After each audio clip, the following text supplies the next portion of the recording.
뜻을 정하였다. 뜻을 정하시길 바랍니다. 주님 뜻대로 뒤돌아서지. 여러분, 신앙은 뜻을 정함으로 시작이 되는 겁니다. 예수 믿기로 결단하는 거예요. 또 뜻을 정함으로 믿음이 자라는 거예요. 세속에 물들지 않기로 뜻을 정하고 말씀에 순종하기로 뜻을 정해야 믿음이 성장하는 겁니다. 그런가 하면 여러분, 믿음도 뜻을 정할 때 완성이 될 수 있는 겁니다. 할렐루야. 예. 하나님 편에 우리에게 주시는 은혜가 있지만 우리도 하나님 앞에 정말 주님의 뜻대로 순복하고 하나님의 말씀대로 거룩하고 경건하게 그렇게 살기로 결단할 때에 우리의 믿음이 성장하고 완성될 수 있다는 것을 잊지 않길 바랍니다. 오늘 8절, 다니엘이 뜻을 정하였다. 이 굉장히 중요한 말씀이에요. 이 다니엘서는 BC 605년 갈그미스 전투, 메소포타 지역에서 벌어진 전투로 알려지고 있는데, 여기에 보면 애국과 바벨론이 아수르가 제국으로서의 힘을 잃고 있던 시기입니다. 그 자리를 차지하기 위한 제국 간에, 아마 애굽이 여기에서 승리했다면 제국의 길로 갔을 거예요. 바벨론도 마찬가지고. 그래서 아수르가 약해진 틈을 타서 아수르가 통치하고 있던 지역과 그리고 이스라엘과 이 중동 지역의 패권을 차지하기 위한 전투가 갈그미스 전투입니다. 해봅시다. 갈그미스 전투. 누가 이겼을까요? 바벨론이 이겼으니까. 애굽 땅은 이 전투를 계기로 해가지고 결국엔 제국의 꿈을 포기해야 했습니다. 근데 바벨론은 제국의 길로 가게 된 거예요. 알겠습니까? 다니엘서는 이 BC 605년 갈그미스 전투에서 애굽의 바로느고, 해봅시다. 바로느고. 예, 잘 기억하시길 바랍니다. 중요한 이름이니까.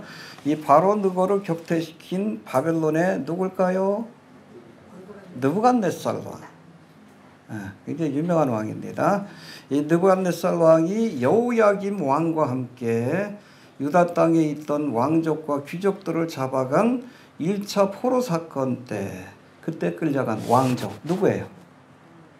다니엘이에요. 다니엘은 왕족입니다. 그러니까 누구의 후손이요? 다윗의 후손이에요. 우리가 전제로 알고 있어야 돼요.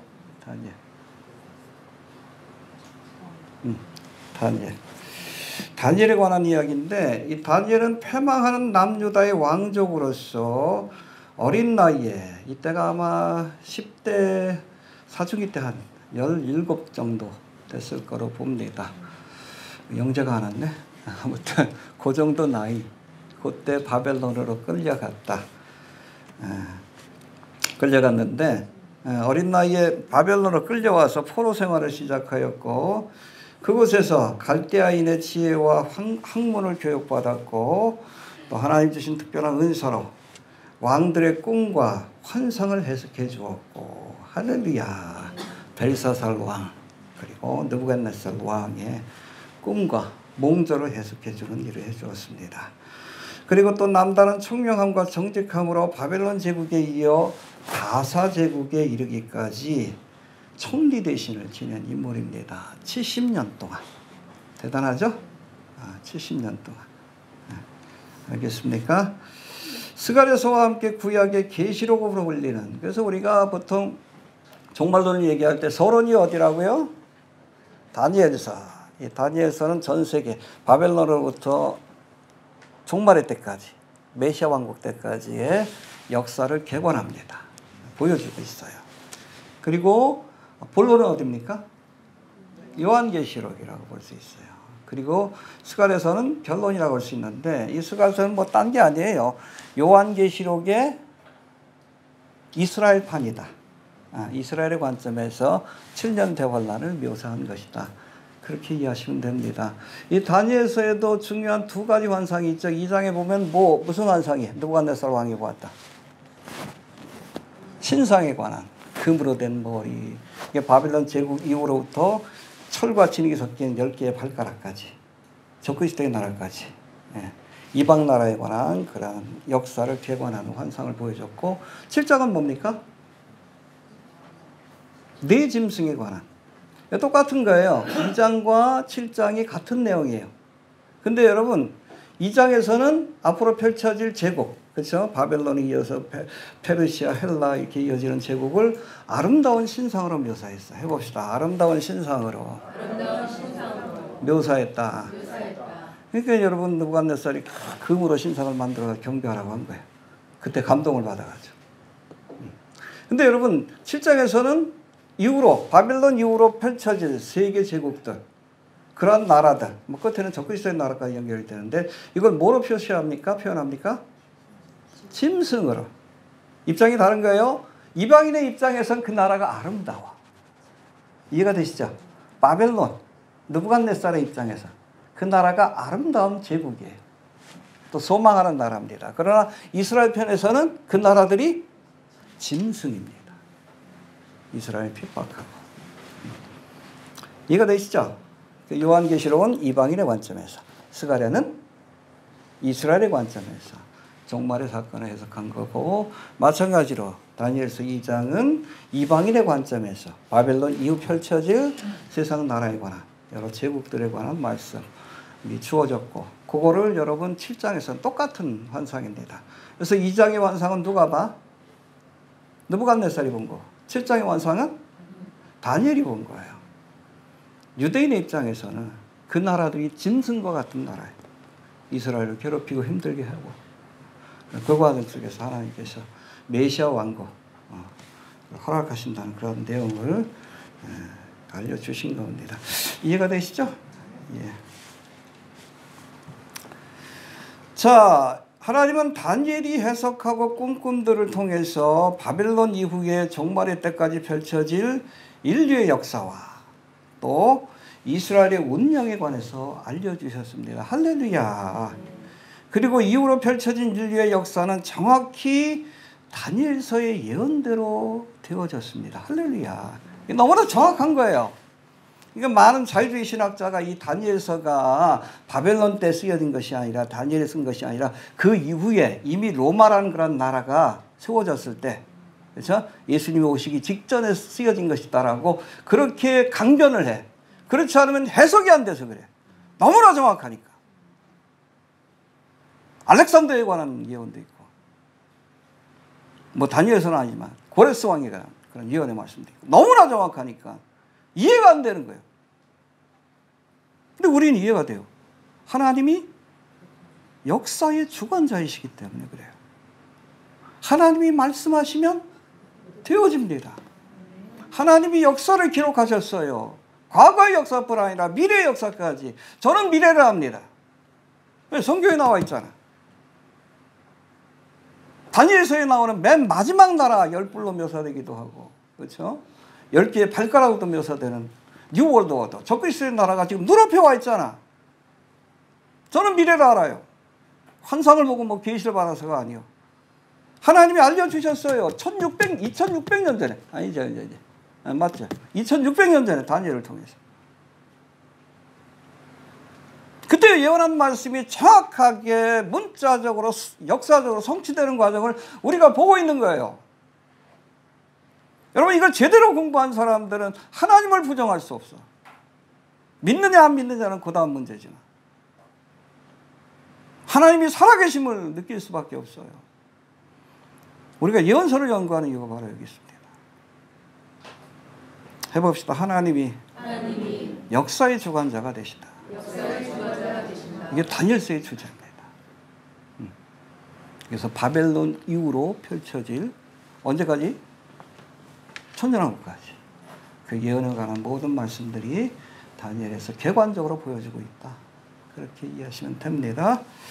잠시 다니엘서에 기록된 예언들을 살펴보면 2장과 7장에 등장하는 거대한 신상과 네 짐승에 관한 환상은 바벨론 제국 이후 펼쳐질 세상 나라들에 관한 그런 역사를 파노라마처럼 아주 중요한 사건들을 중심으로 그렇게 보여주고 있고, 어떻게 됩니까? 남유다를 멸망시킨 바벨론이 70년 만에 다시 메데 바사, 페르시아 제국으로 이렇게 넘어가게 되고, 이 페르시아 제국은 또 어디로 넘어가요?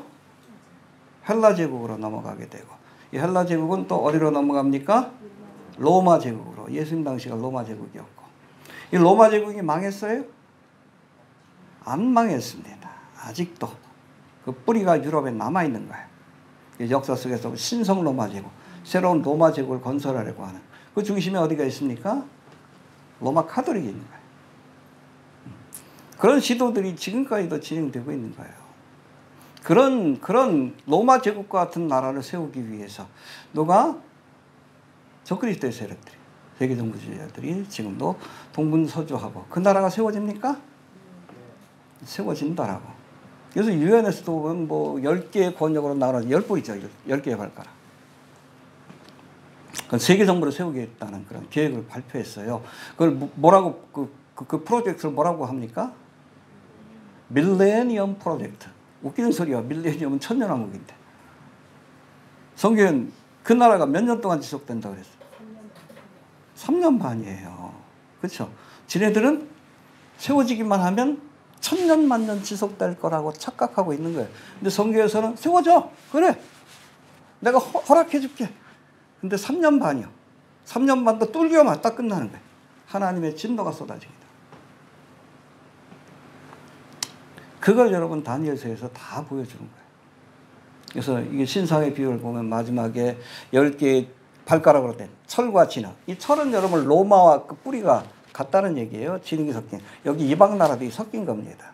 근데 거기에 갑자기 사람이 떠내지 않은 뭐가? 뜨인 돌. 이 돌이 누구요? 예수님이지. 팍 치니까 그 모든 제국들이 먼지와 같이 사라지고 이 뜨인 돌이 점점 커지더니 천하를 덮게 되는 그런 환상을 보여주셨어요. 2장에서 또 할 건데. 세상 나라를 주님께서 심판하시고 이 땅에 주님이 통치하시는 하나님의 나라. 그게 뭡니까? 천년왕국이 펼쳐질 것을 보여주신 겁니다. 할렐루야. 지금 우리가 마지막 제국인 열불로 상징되는 적그리스도의 나라가 임하기 직전인 그러한 상황을 우리가 시대를 살고 있다라고 이렇게 보시면 될 것 같아요. 아직도 다니엘서의 예언은 진행 중입니다. 해봅시다. 진행 중이다. 진행 중이다. 네. 그런가 하면 9장에는 2장 7장과는 달리 세상 나라가 아니라 이스라엘을 향한 하나님의 예언. 해봅시다. 이스라엘을 향한 하나님의 계획. 그래서 요약하면 하나님께서 이스라엘 위해서 70일을 계획하셨다. 77이 49, 490년의 시간을 계획하셨다라고 말씀하는데 이 70일의 기간 동안에 이스라엘이 허물이 마치며 죄가 끝나며 죄악이 영속되며 대속의 사역이 이루어질 것이다. 누구를 통해? 예수님을 통해. 영원한 의의가 드러나고 우리가 의롭다함을 얻게 될 것이다. 이상과 예언이 응하며 그렇죠? 예언했던 모든 예언의 말씀들 특별히 메시아에 관한 예언의 말씀들이 응하게 될 것이다. 할렐루야. 또 지극히 거룩한 자가 기름 부음을 받으리라. 할렐루야. 물론 예수님께서 초림 때도 세례 받으실 때 성령의 기름과 같이 임했지만 이 기름 부음을 받는다는 것은 재림 때에 이스라엘과 만국을 다스릴 만왕의 왕으로 오신다는 것을 예언한 말씀입니다. 할렐루야. 이건 여러분 재림의 때에 완성이 될 예언의 말씀입니다. 아직도 진행 중이죠? 요거는 누구를 중심으로? 세상 나라가 아니라 이스라엘을 중심으로 펼쳐지게 될 바벨론 이후의 역사에 관해서 특별히 메시아를 중심으로 펼쳐지게 될 역사에 관해서 기관한 말씀이다. 나중에 좀 살펴봅시다. 예. 또 11장과 12장에서는 거룩한 자가 기름 부음을 받고 이스라엘과 세상 나라를 통치하기 위해 오실 종말의 날에 일어날 여러 가지 사건들과 또 이때를 바라보는 우리가 어떠한 믿음의 모습으로 살아가야 할지에 대해서 권면하는 말씀이 기록되어 있습니다. 할렐루야. 다 끝났네? 다니엘서. 자, 이 예언의 말씀이 오늘 1장으로부터 시작이 되는데 이 말씀을 통해서 오늘 말씀도 굉장히 은혜스러워요. 갖고 가세요. 자, 한번 좀 살펴봅시다. 다니엘과 세 친구. 머리머리하죠? 아, 이 당시에 이 바벨론의 수도가 어디죠? 뭐 고민하셔. 바벨론이지. 거기가 그 바벨론 성 자체가 정방형으로 돼 있는데 가로가 22km, 22km 그 정도 규모의 공중정원이 있고 그 모든 문명의 극치라고 합니다. 너무 아름다워요. 너무 지금도 신비하게 느낄 정도로 벌써 돌아가지 않아요. 그렇죠? 오리보리한 거예요. 영재가 뭐 하냐는 거예요. 그렇잖아요. 그 화려한 모습에 어리버리한 모습이 바로 처음 바벨론 왔을 때의 이 다니엘의 모습이다라고 생각하시면 됩니다. 자, 한번 봅시다. 1절, 2절 봅시다. 1절, 2절. 시작.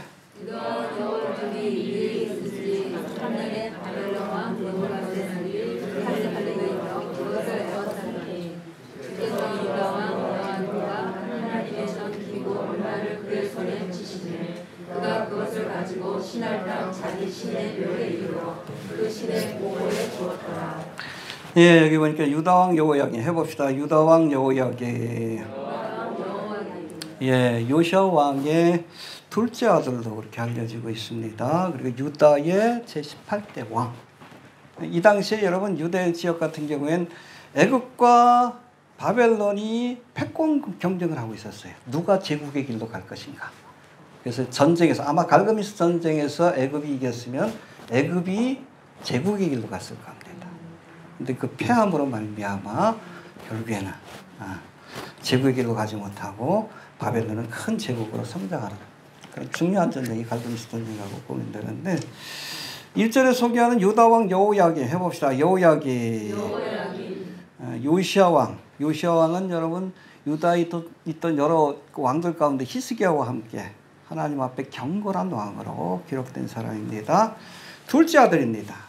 둘째 아들로서 유다의 제18대 왕이 되는데 유다를 침공한 애굽의 바로 누고가 요시아 왕도 이 바로 누고와 무기또에서 전쟁하다 죽어요. 바로 누고는 그러지. 야, 우리는 너희하고는 상관없어. 바벨론을 치러 가니까 길을 내달라 그랬는데 그냥 어줍지 않게 껴들었다가 요시아 왕이 죽음을 당해요. 준석이를 잘못한 거지. 자, 애굽의 바로 누고가 바벨론 편에 섰던 여호아스 왕. 그러니까 요시아가 죽고 나서 넷째 아들인 여호아스를 왕으로 세웁니다. 그렇죠? 근데 이 여호아스는 누구 편일까? 요시아 왕처럼? 바벨론 편이지. 그렇죠? 네. 그러니까 괘씸하잖아. 갈그미스 전투에서 지긴 했지만. 그러니까 이 여호아스를 3개월 만에 폐위를 시킵니다. 애굽의 바로 누고가 유다 지역을 침도해가지고 3개월 만에 폐위를 시키고 대신에 여호야김을 세우는 거예요. 여호야김은 누구 편일까? 애굽 편이지. 그래요. 지금 국제적으로 굉장히 곤란한 그런 상황에서 이스라엘이 아주 여러 가지 어려운 역사를 지나고 있을 때다라고 이렇게 보시면 됩니다.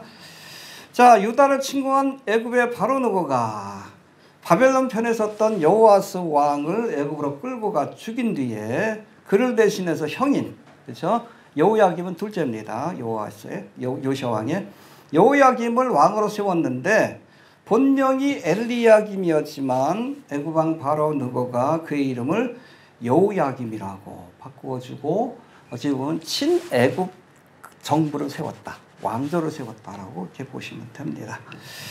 이후로 여호야김은 자신을 왕으로 세운 애굽에 종을 바치기 위해서 백성에게 중한 세금을 매겼고 그리고 그 중에 일부를 착복했다라고 성경은 말씀합니다. 그리고 선지자 우리야를 살해했고 야, 지금은 하나님께 애굽 편에 설 때가 아니라 어디 편에 서야 된다? 바벨론 편에 서야 된다. 순복해라. 그런데도 말을 안 들어. 예레미야도 또 그렇게 얘기하는데 아니다. 지금은 예레미야 애굽과 함께 하면서 바벨론을 대적할 때가 아니라 하나님이 바벨론을 통해서 주시는 고난을 받아들일 때다. 예레미야가 그거를 서기관인 바룩을 통해서 이렇게 예언의 말씀을 딱 해가지고 여호야김 왕에게 드렸거든요.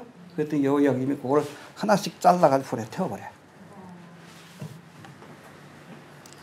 그래서 여호와 보시기에 악을 행한 악한 왕으로 기록된 왕이 바로 여호야김이다 라고 보시면 됩니다.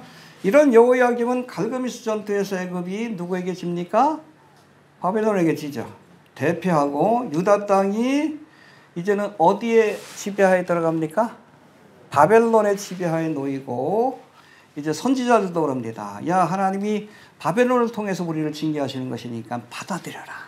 예레미야도 그렇고 우리야도 그렇고.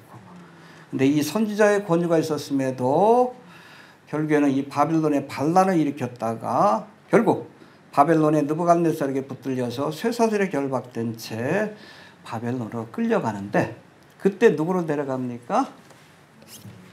왕족과 귀족 중에 똑똑한 애들. 이 다윗의 후손들이에요. 이 네 사람을 데려갔는데 이거를 바벨론 1차 포로다. 잘 보시면 됩니다. 알겠습니까? 여튼 여호야김은 바벨론에 끌려가서 아주 비참하게 죽음을 맞이합니다. 왜 그래? 시대의 흐름을 읽어내지 못한 거예요. 그렇죠? 이제 아수르에서 애굽이 아니라 아수르에서 바벨론으로 흐름이 간다는 걸 읽어내지 못하고 또 선지자의 말에 귀를 기울이지 않았기 때문에 그렇습니다. 여러분 지도자가 똑똑해야 돼요. 여호야김처럼 미련하니까 이스라엘 땅이 그렇게 철저하게 파괴를 당하게 된 겁니다. 이해가 되시죠? 자, 3절 4절 봅시다. 시작.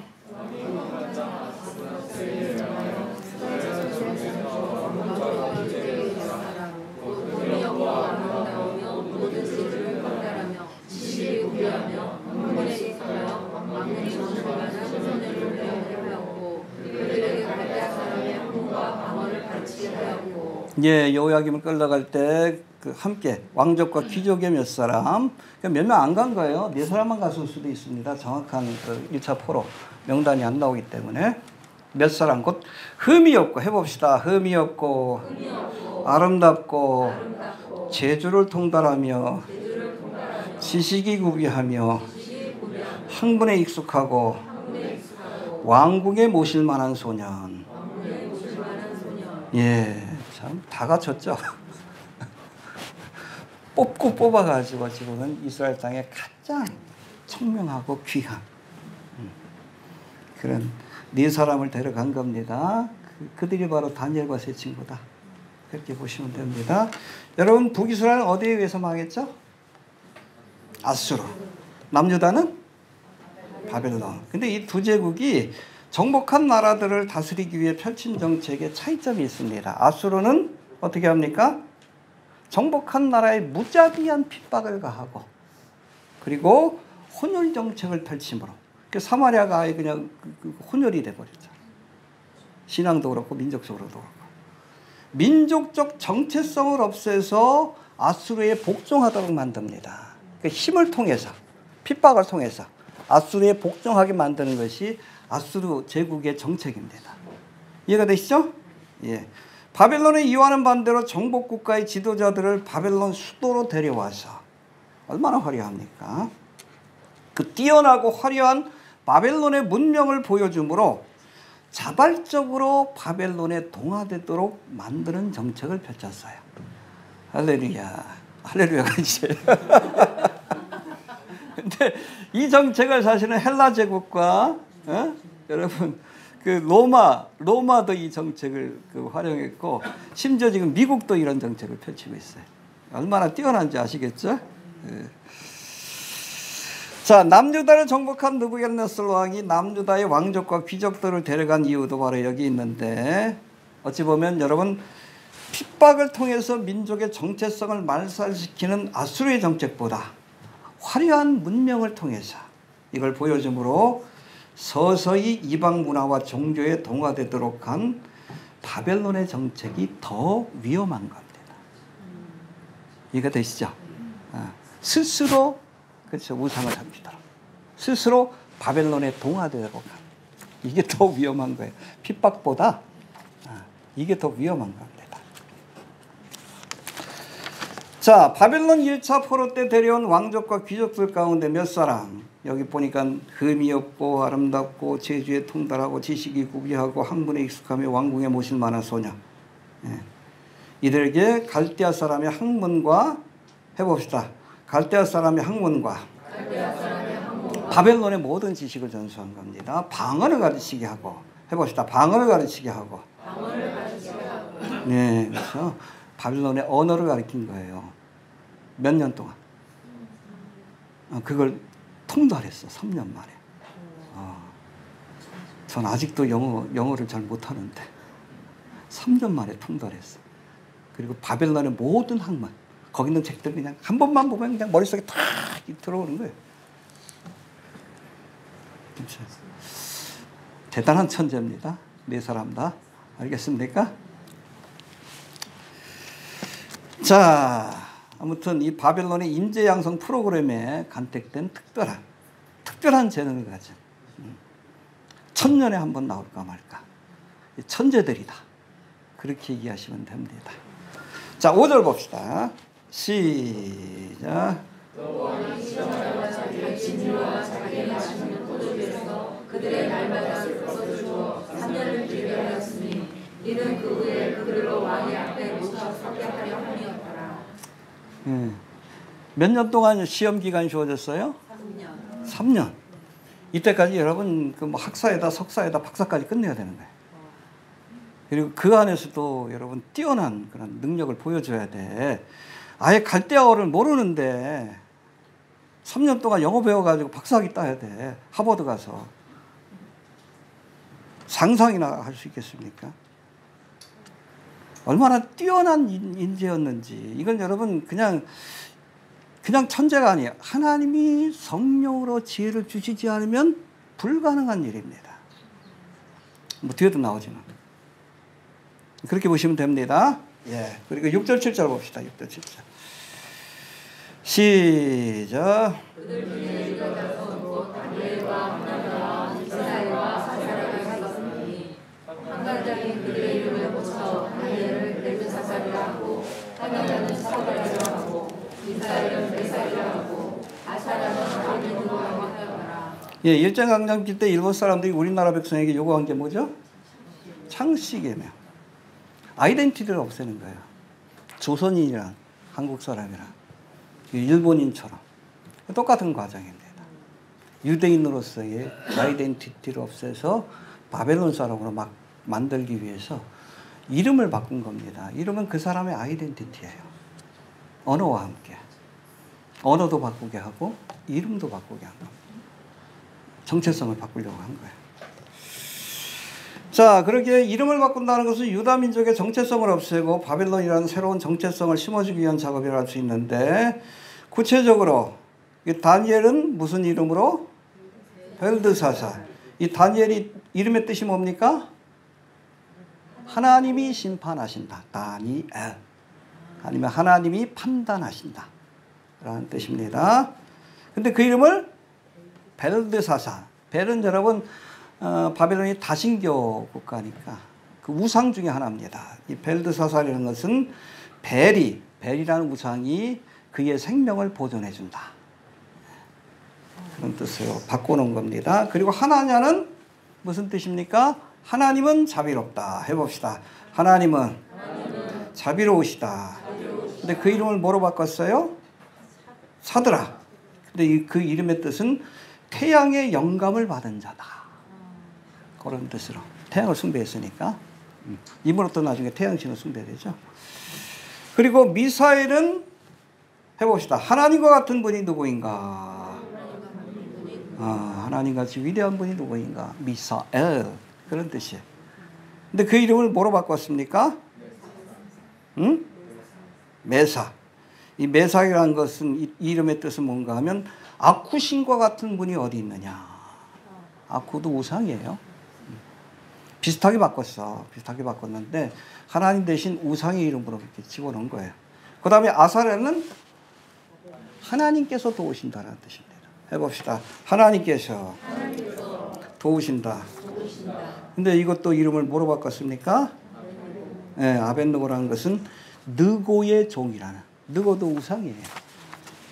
그러니까 여러분 하나님을 섬기는 믿음의 백성으로서의 정체성을 이름을 바꿔가지고 우상을 섬기는 자로. 우상을 섬기는 자로 그렇게 이름을 바꿔놓은 겁니다. 이 바벨론 문화와 종교에 동화시키기 위한 과정이다.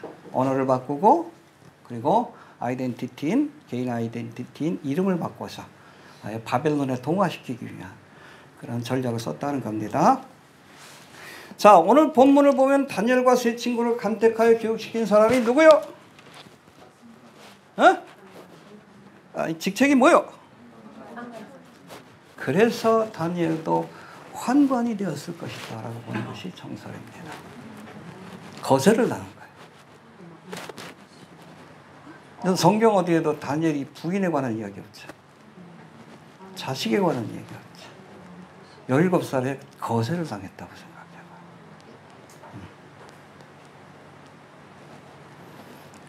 좀 심한 그 추측입니까? 아니에요. 성경에도 나와 있어요. 한번 봅시다. 이사야 39장 7절. 장차 남유다가 바벨론에서 멸망을 받게 될 거기에 관한 말씀인데 이사야 39장 7절. 히스기야에게 주신 예언의 말씀이에요. 39장 7절. 정말 그런가?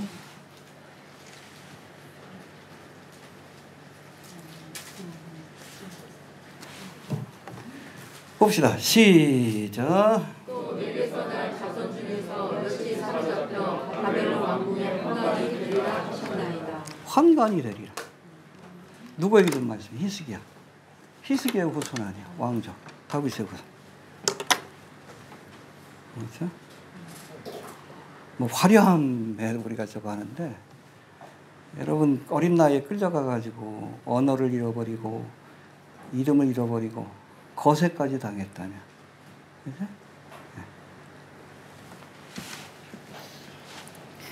네. 여러분 선지자 얘기 이렇게 쉬운 게 아니에요. 이해가 되십니까? 여튼 어린 나이에 바벨론 땅에 끌려온 다니엘과 세 친구들이 이곳에서 겪은 영적인 학대, 정서적인 학대, 문화적인 학대, 육체적인 학대와 갈등, 이게 어떤 것인지 우리가 생각해 볼 필요가 있습니다. 그걸 극복하고 하나님께 영광을 돌리는 일꾼이 되었다. 그건 무엇이었죠? 다니엘이. 왜냐하면 궁중에 있으려면 환관이어야 돼. 이해가 되십니까? 왕을 보필하는 관계는요. 다른 씨가 여러분 전파되는 것이 가장 큰 위기예요. 왕정시대 때는. 그러니까 우리 조선시대 때도 다 궁중에서 왕을 보필하는 비서관들은 다 환관 아니에요. 여기도 환관장이고. 환관장이 누구를 선택했겠어. 자기처럼 궁중에서 왕의 곁에서 측근해서 24시간 대기하면서 그렇게 조언해 줄 사람을 선택한 거 아니야. 거세가 필수지. 뭘 희생했는지 우리가 알아야 합니다. 자, 이런 여러분 어려움과 고난 속에서도 다니엘이 믿음을 지키고 하나님의 영광을 드러낼 수 있었던 유일한 이유가 뭔가? 8절에 나와요. 요절의 말씀이. 봅시다. 시작. 다니엘은 뜻을 정하여 왕의 진료와 그의 마시는 포도주로 자기를 더럽히지 아니하리라 하고 자기를 더럽히지 않게 하기를 환관장에게 구하니. 뜻을 정했습니다. 뜻을 정할 수 있게 되길 바랍니다. 무슨 뜻을 정했습니까? 왕의 진미와 그의 마시는 포도주로 자기를 더럽히지 아니하리라. 왜 그래요? 이 음식 가운데는 유대인이 먹을 수 없는 부정한 음식이 있기 때문에 돼지고기도 있고 장어도 있고 우리가 좋아하지만 어쨌든 이런 음식. 그리고 특별히 왕의 진미 가운데 포함된 대부분의 고기들은 뭐 로마 시대 때도 그렇지만 일단 우상에게 바쳐지고 나서 그 식재료를 가지고선 요리를 하는 거예요. 우상에게 바쳐진 재물이에요. 그래서 이런 왕의 진미로 자신들을 더럽히지 않기로. 포도주도 마찬가지입니다. 우상에게 바치고 나서 나눠주는 거기 때문에 거절한 겁니다.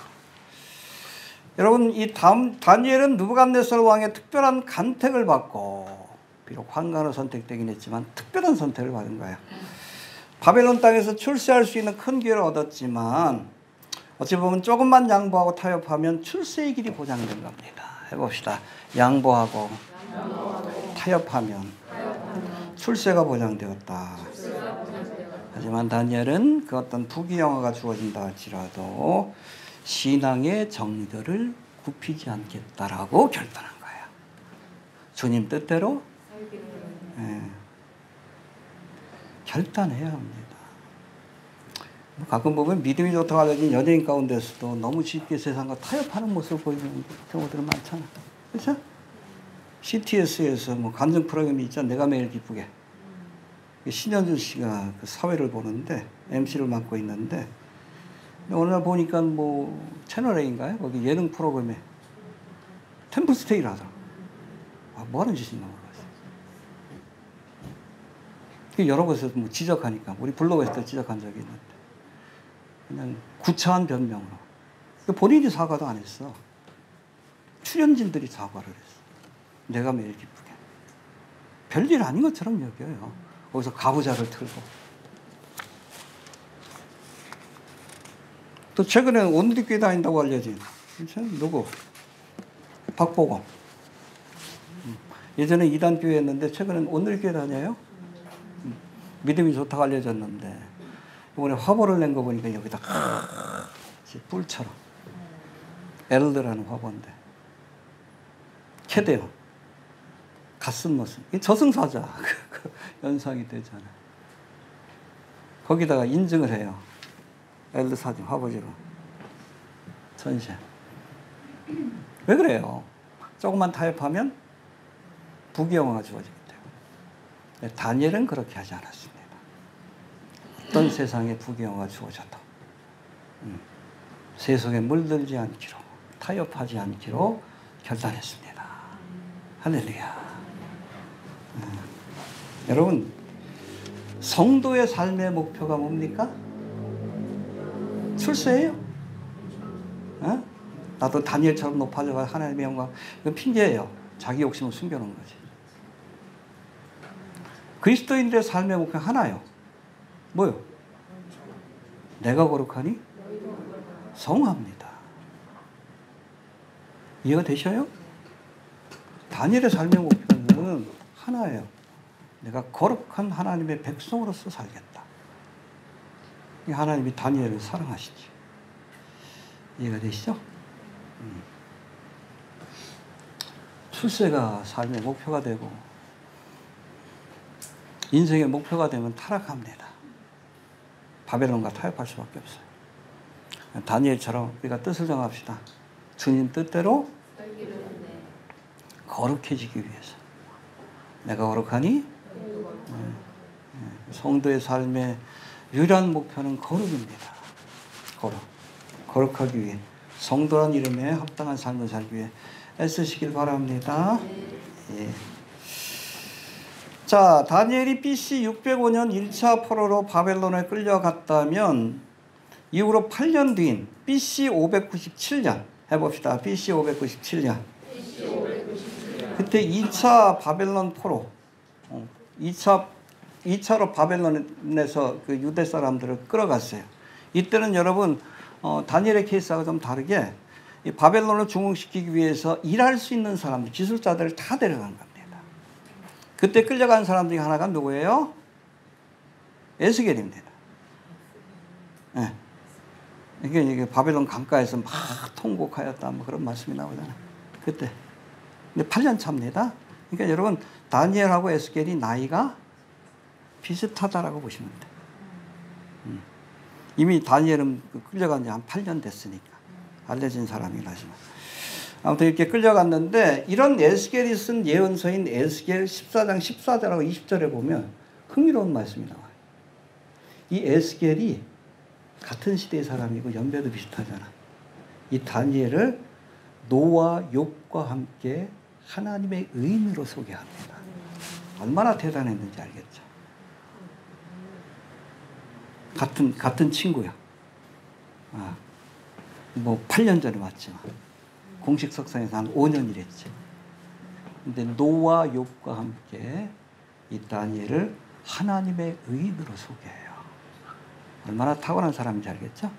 좀 찾아보고 넘어갑시다. 에스겔 14장 14절. 1168페이지입니다.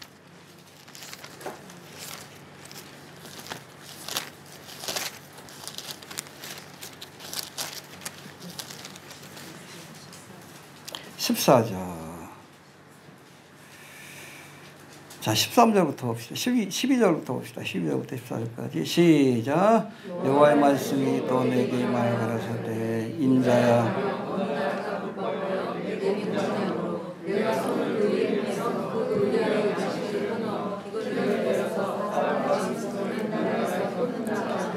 비록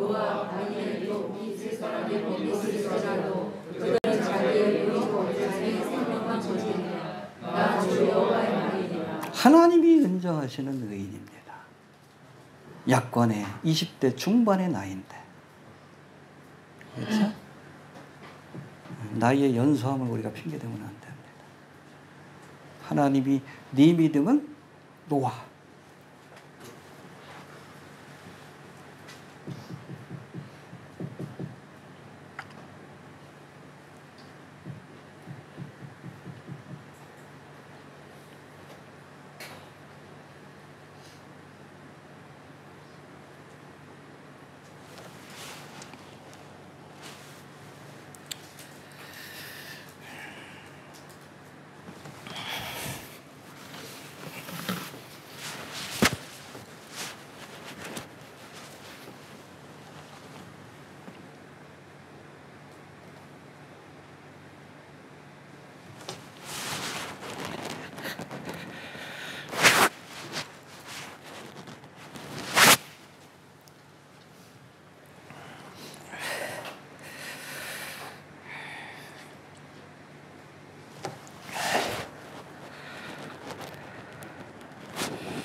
근데 이 다니엘이 노아와 욥과 함께 하나님께서 인정하신 의인이 될 수 있었던 비결은 뭐예요?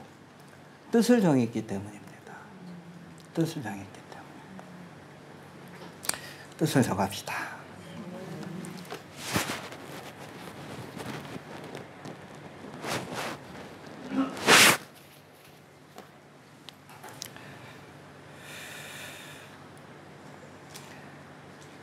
다니엘뿐 아니죠.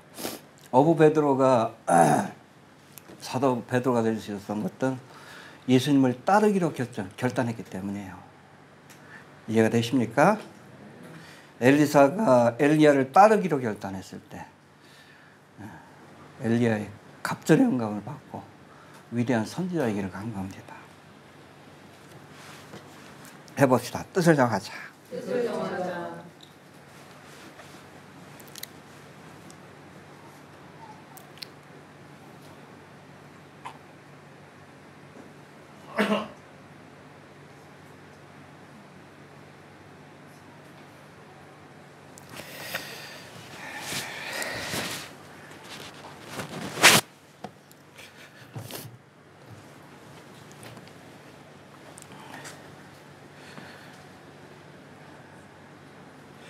여러분 마지막 때도 미혹이 가득 차는 세대입니다. 마치 바벨론 땅에 끌려갔던 다니엘과 세 친구처럼 우리가 이 가운데서 믿음을 지키고 또 하나님의 사역을 감당하려면 끝까지 믿음을 지키려면 뜻을 정해야 합니다. 뜻을 정합시다. 왕의 진미와 그의 마시는 포도주로 자기를 더럽히지 않도록 뜻을 정하고 또 어떤 환난과 핍박이 찾아와도 믿음을 포기하지 않겠다는 그런 뜻을 정할 수 있게 되길 바랍니다. 9절 10절 봅시다. 9절 10절 시작.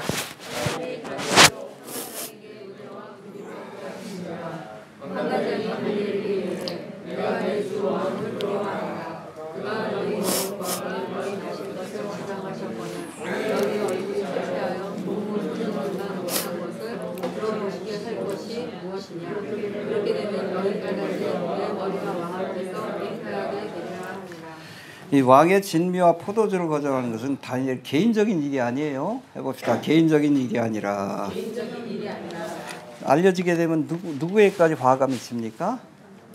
자기를 선대해 주었다.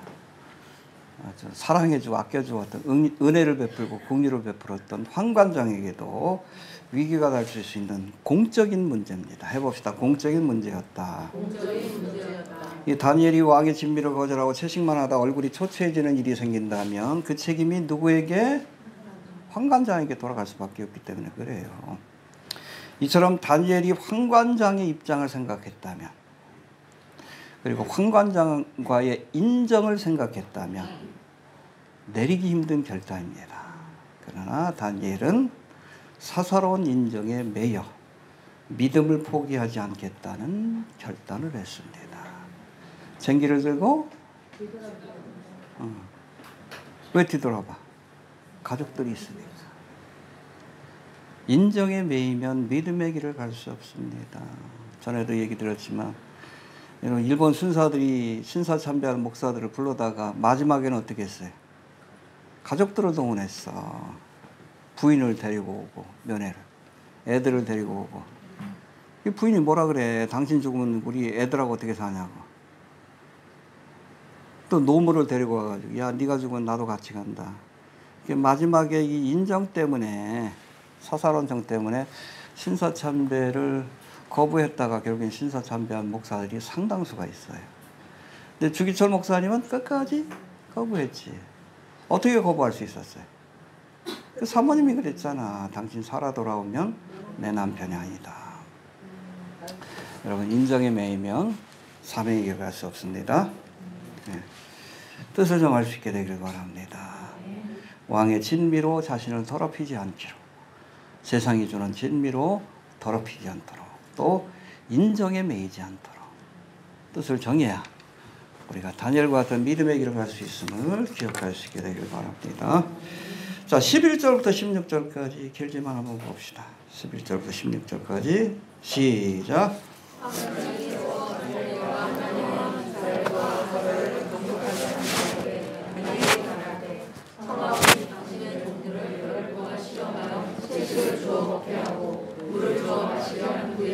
당신 앞에서 우리의 얼굴과 왕의 진미를 먹는 소년들의 얼굴을 비교하여 보아서 보이는 대로 종들에게 처분하소서 하매 그가 그들의 말을 쫓아 열을 시험하더니 열흘 후에 그들의 얼굴이 더욱 아름답고 살이 더욱 많은 걸 하여 왕의 진미를 먹는 모든 소년보다 나아 보이더라. 예, 황관장과 뭐 세운 감독이 곤란해 하니까 시험해 보자고. 열흘 동안 12절에도 시험하여 채식을 좀 먹게 하시고, 그 말을 쫓아 열흘을 시험하더니 14절에 나오는데 해봅시다. 시험하였다. 시험하였다. 예. 시험해 봤더니 고기 먹은 애들보다 얼굴이 더 좋아. 여러분, 이 말씀을 가지고 채식이 육식보다 낫다 그러면 안 돼요. 고기 먹어야 얼굴이 번들번들해지는 겁니다. 하나님 주신 표적이에요. 알겠습니까? 오늘도 뭐 아침에 보니까 유튜브에 보니까 뉴스가 나왔어. 영국 출신의 여자인데 채식주의자예요. 근데 채식주의자 가운데 뭐 극단적으로 가면 과일만 먹는 사람이 있어. 여행지 발리 리조트에 갔다가 거기서 죽었어. 20대인데 몸무게가 22kg야. 갔더니 과일만 시키더래. 배달해 놓고선 한 3일 지났는데 체크아웃을 안 해가지고 가봤더니 몸이 뻣뻣해졌대.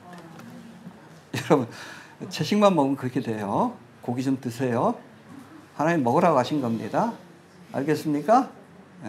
에덴 동산에서 먹던 과일하고 달라요. 알겠습니까? 에덴 동산에서는 과일만 먹어도 그 안에 다 포함이 돼 있는 거예요. 단백질도 포함되어 있고 고기만 나는 과일도 있었을까? 아무튼 그런 거예요.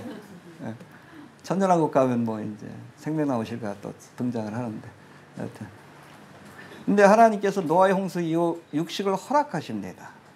환경이 척박해졌기 때문에 그래요. 그걸 먹지 않으면 버틸 수 없기 때문에. 여러분, 먹으라는 건 드십시오. 먹지 말라는 건 안 먹어도. 알겠습니까? 나는 채식만 하겠다. 죽어요. 여러분, 다니엘처럼 채식만 하겠다. 죽어. 다니엘이 그럼 고기 먹는 애들보다 얼굴이 좋아졌다. 하나님 주신 표적이요. 이해가 됩니까? 따라하다가 죽어요. 베드로 따라하다가 물에 빠져 죽은 친구도 있어. 실제로 우리나라에서 벌어진 일이에요. 부흥회 때 큰 은혜를 받았어. 동네 청년들이. 베드로가 무리를 걸었다. 근데 보니까 집회가 끝났는데 그 장마가 져가지고 비가 많이 와가지고 그 집으로 가야 되는데 또랑이야. 돌아가면 되는데 미칩니다. 그러고 걸어가다 세 명인가 죽었어. 익사를 했어. 한국교회가 아주 발칵 뒤집힌 적이 있어. 이게 뭐가 문제냐? 뭐가 문제? 베드로는 오라고 했을 때 간 거예요. 말씀에 의지해서. 근데 오라고 하지 않는데도 간 거예요. 그러니까 죽어야지. 이게 하나님 주신 표적입니다. 결단하고 믿음을 보이니까 하나님 그래. 네. 그럼 마가복음 우리 16장 17, 18절에도 우리 배웠잖아요. 믿는 자들에게는 이런 표적이 나타나니. 믿음으로 항할 때는 필요하면 하나님께서 이적을 베푸시는 거예요. 저희가 내 이름으로 귀신을 쫓아내며 새병원을 말하며 뱀을 집으며 무슨 독을 마실지라도 해를 받지 아니며 병든 사람에게 손을 얹어 나으리라. 채식만 먹어도 얼굴이 반들반들하리라. 하나님 주신 표적입니다. 믿음을 보였기 때문에. 이제부터 채식주의자가 되겠다. 아니요. 열심히 고기 드셔야 얼굴이 반들반들해집니다. 성경 말씀을 잘 적용해야 돼요. 이때는 하나님께서 표적을 보여주신 겁니다. 믿음을 보이니까 표적을 주신 거예요. 해봅시다. 믿음을 보이니까 표적을 보여주셨다. 할렐루야. 그렇잖아. 여리고성 돌아라. 믿음을 보여지.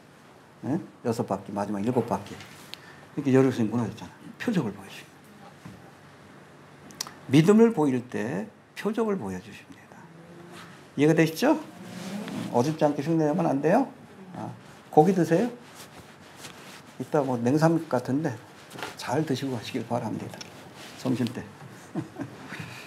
자, 그 다음에 다니엘과 세 친구의 뛰어남에 대한 말씀. 우리 17절 한번 봅시다. 17절. 시작.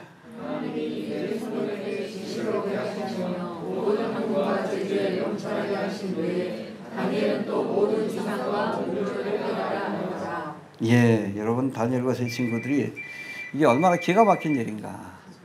다니엘한테 왔나요? 꺼드셔요? 이럴 때.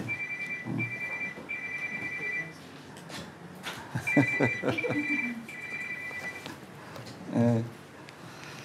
자, 3년 만에 갈대아어를 마스터한 거예요. 전 30년이 돼도 못하고 있는데, 영어를 마스터 못하고 있는데. 여기에다 모든 갈대아의 학문과 제주에 능통했다. 할렐루야. 그리고 특별히 그 가운데 다니엘은 모든 이상과 몽조, 할렐루야, all visions and dreams라고 돼요. 환상 계시를 다 보고 해석하는, 이건 신적인 능력입니다. 성령께서 주시는 지혜, 성령께서 주시는 능력입니다. 여러분 상식적으로 해석이 안 돼. 어떻게 3년 공부한 애들이 어떻게 거기 있는 술사들 박사들 있잖아. 걔네들보다 10배나 뛰어났대. 이게 말이 돼?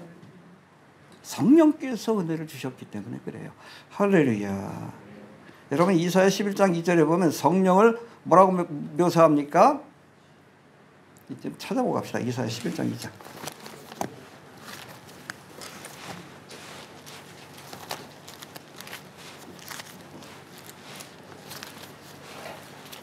일곱 가지 영이라고도 표현하는데 어디서?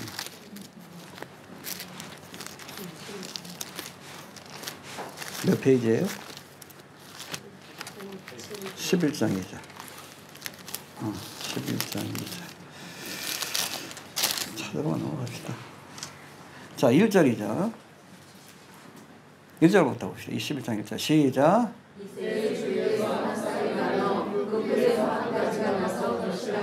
누구예요? 메시아가 오면은 하나님께서 그에게 여호와의 신을 부어준다. 성령을 부어주는데 그분이 어떤 분이냐? 2절 봅시다. 시작. 여호와의 신, 곧 지혜와 총명의 신이요, 모략과 재능의 신이요, 지식과 여호와를 경외하는 신이 우리에게 강림한 신이니. 할렐루야. 다니엘과 세 친구에게도 이런 여호와의 신이 강림한 겁니다. 여호와의 신, the spirit of the Lord, 지혜의 신, wisdom, 총명의 신, understanding, 모략, counsel, 재능의 신, might, 지식의 신, knowledge, 지혜와 지식과 명철, 모든 걸 다 가진 거예요. 여호와를 경외하는 신, the fear of the Lord, the spirit of the. 이런 성령으로 충만하니까 뛰어날 수밖에 없는 거예요. 성령 충만 받으시길 바랍니다. 사실은 제가 뭐 대학교 1학년 때 은혜 받고 나서 아무것도 몰랐는데 그때 제가 초창기 때 하나님 앞에 기도한 게 있어요. 기도 제목. 뭘 달라고 기도했을까? 지혜를 달라고 기도했어요. 근데 지금 와서 생각하면 주신 것 같아요. 세상이 보입니다. 그래서 사실은 블로그 사역도 할 수 있는 거예요. 하나님의 말씀을 통해 보여요. 저 사람이 어떤 사람이 대충 보입니다. 초상이 잘 몰라도 이렇게 보면은 저 양반은 저런 사람이구나. 세상이 흘러가는 게 보여요. 요즘은 뭐 지식의 은사는 안 주셨는지 자꾸 이름도 까먹는데 아무튼 치매 오기 전에 빨리 주님 오셔야 되는데 그렇죠? 그때 지식의 은사도 좀 구할 걸 그랬어. 외워지질 않아. 근데 성령께서 주시는 은사입니다. 알겠습니까? 특별히 여러분 이 다니엘은 몽조와 환상 그거를 해석하는 특별한. 그러니까 뒤에 가서 이렇게 꿈을 해석하고 그러지.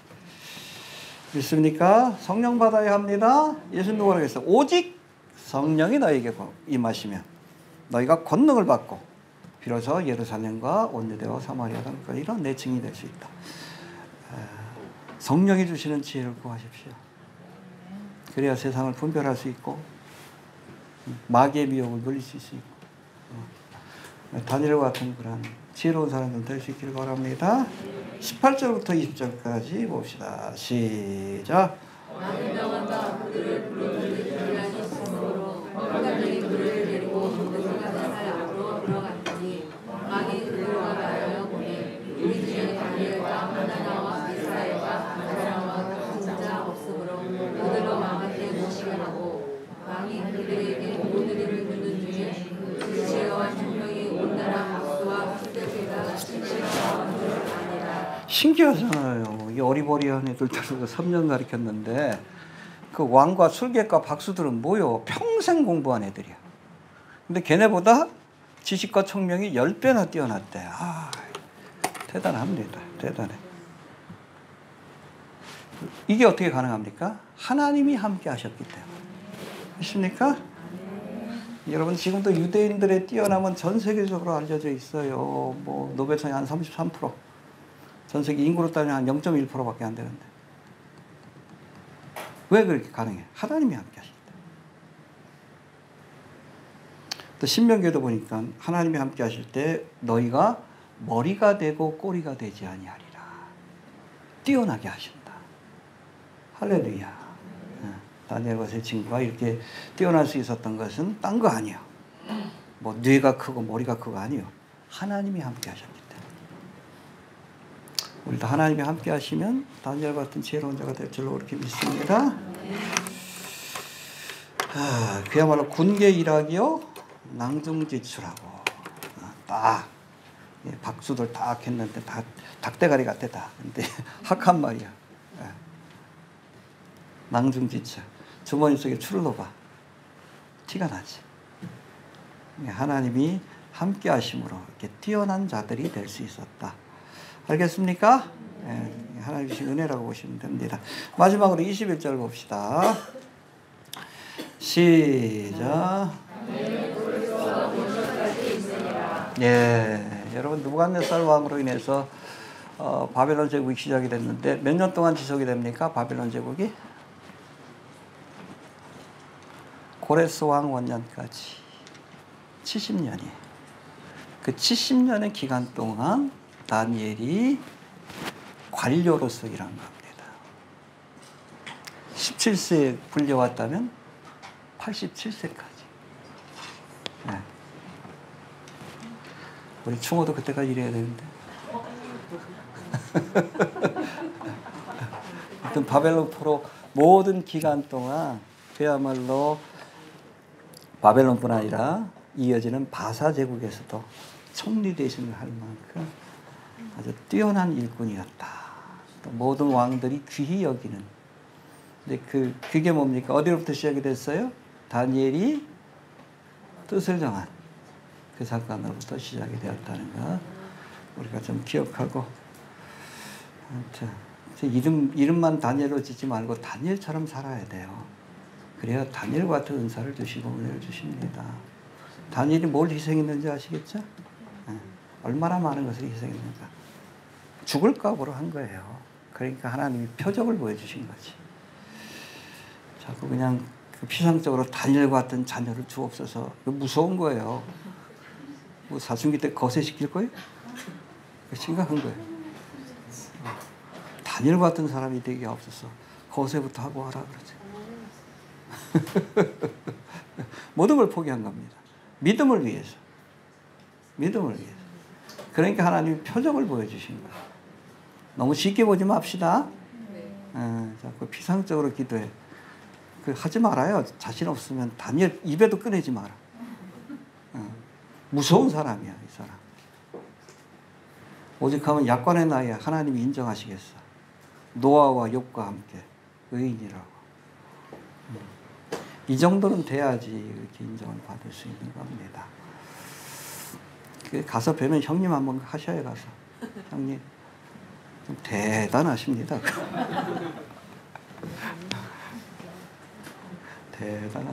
모세는 조금 친근한데 그렇죠? 근데 다니엘은 대단하십니다. 그래. 괜찮아요. 베드로는 그래도 좀 친근하잖아. 옆 동네 사람 같고 우리 지휘자님 같고 뭐 그런데 다니엘은 범접을 못 하겠어. 대단하십니다. 이런 위대한 믿음의 여정이 뭐 딴 거 아니에요. 뜻을 정하면서 시작이 된 겁니다. 우리도 뜻을 정합시다. 네. 주님 뜻대로 살기로. 뒤돌아서지 않기로. 뜻을 정하면 어려운 시대지만 다니엘같이 하나님 앞에 붙들려서 주님의 영광을 드러내는 그러한 도구로 쓰임받게 될 줄로 그렇게 믿습니다. 주신 말씀 붙들고 기도합니다. 주여 바벨론 땅에 하나님 부귀영화를